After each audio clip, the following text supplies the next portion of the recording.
सुगस अनिल अंबानी के ऊपर सीबीआई ने एक और केस फाइल कर दिया है। कोर्ट की तरफ से कोई रिलीफ अनिल अंबानी को नहीं मिला है, जो कि डिफेमेशन केस डाला गया था अर्नब गोस्वामी के अगेंस्ट में। चीजें अभी भी फेवर में नहीं आ रही हैं। तो देखते हैं क्या क्या यहाँ पर हुआ है आज के दिन। पहला तो हमारे पास सीबीआई का केस है, जो कि नया फाइल किया गया है। सीबीआई ने अनिल अंबानी और उनकी कंपनी रिलायंस कम्युनिकेशन 3,750 करोड़ का फ्रॉड एंड ऑल, उसके अगेंस्ट में इनको घेर लिया है एक बार फिर से सीबीआई ने। तो ये जो न्यूज है ये हो जाती है आपकी अनिल अंबानी और रिलायंस कम्युनिकेशन से रिलेटेड। और अनिल अंबानी से रिलेटेड एक और न्यूज, इन्होंने डिफेमेशन केस डाला था रिपब्लिक टीवी इनके एंकर के अगेंस्ट में, जिसको कि बॉम्बे हाई कोर्ट ने रिफ्यूज कर दिया है। ठीक है, किसी भी तरह का कोई भी एक्शन लेने से रिफ्यूज कर दिया है अनिल अंबानी के डिफेमेशन केस में। और साथ में ये भी कहा है कि अगली बार से ऐसा नहीं होना चाहिए। अगर आप रिपोर्टिंग कर रहे हो तो आपको इधर उधर की चीजें इग्नोर करनी चाहिए, ज्यादा एक्शंस आपको इस तरह से नहीं लेने चाहिए कि आप ही जस्टिस देने लगो। ये ऑर्डर पास किया गया है और इसके अलावा और कोई भी ऑर्डर रिपब्लिक टीवी के अगेंस्ट में पास करने के लिए मना किया है अभी बॉम्बे हाई कोर्ट ने। ठीक है, अब आते हैं आपके चार्ट्स पे। ठीक है, तो रिलायंस पावर का ये डेली टाइम फ्रेम का चार्ट है। इस टाइम फ्रेम पर वही आपका जो हमने कल भी डिस्कस किया था 20.10 अराउंड, और यह 23.90। ये तीन ट्रेंड्स रिलायंस पावर में बहुत ज्यादा जरूरी हैं। 20.10 का आपका क्रूशियल बेस है। इस ट्रेंड पर आप मंडे के दिन आए थे ना आप इस ट्रेंड पे, हाँ मंडे के दिन आप 20.10 पर आते हो, बेस लेते हो, 22 क्रॉस करके क्लोज हो गया है, 22.64 पर क्लोजिंग आ गई है।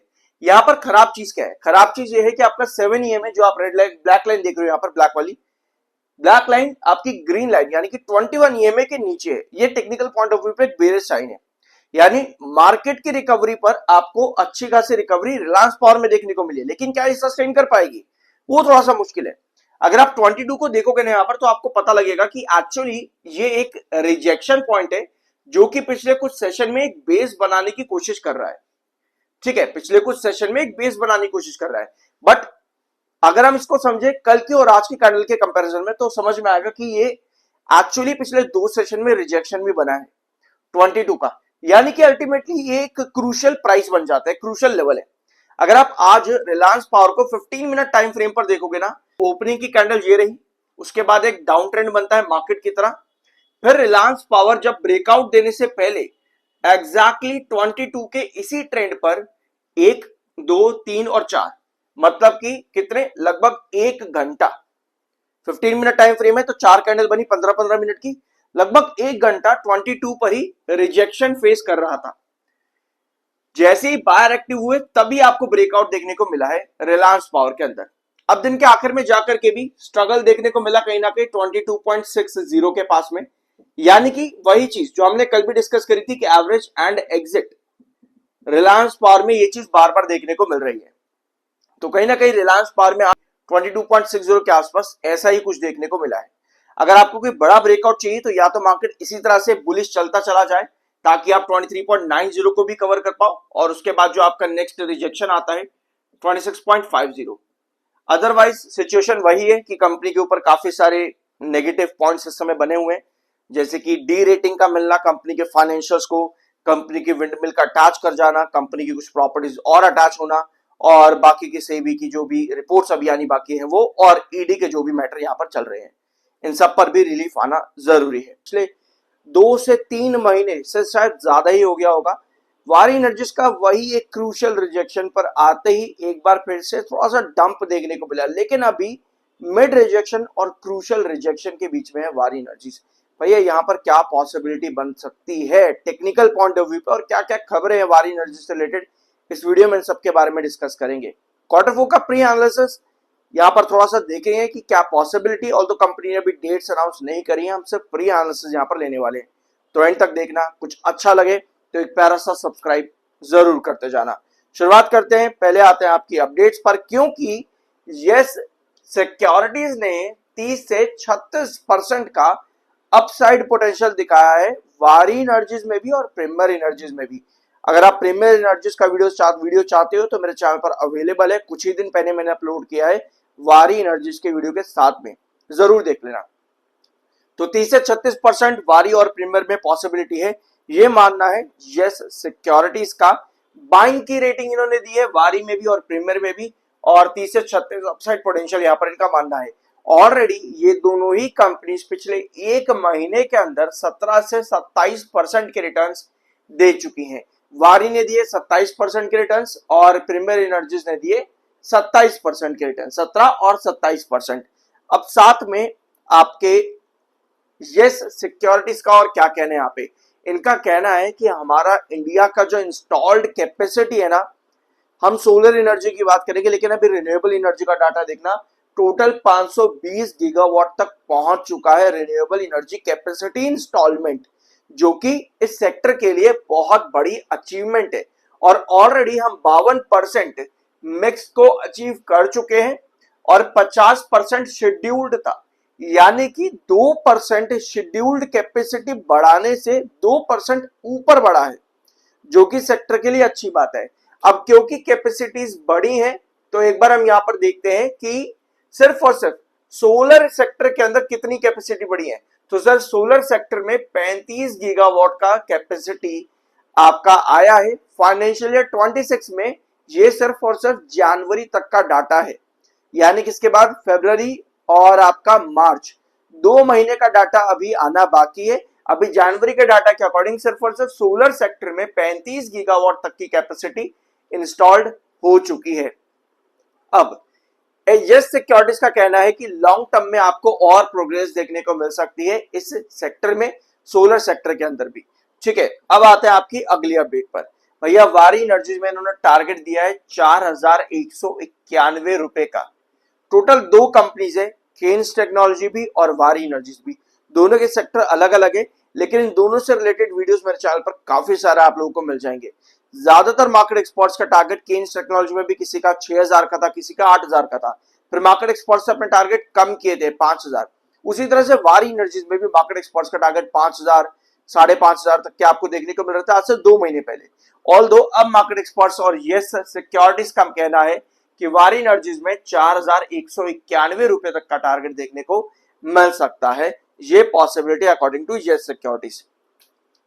अब आता है आपकी रीसेंट अपडेट्स पे। 2 दिन पहले ही कंपनी ने जीएसटी डिमांड की अपडेट दी है, जो कि पहले 25,86,704 रुपए था और इसको रिड्यूस करवा करके 23,62,494 किया गया है।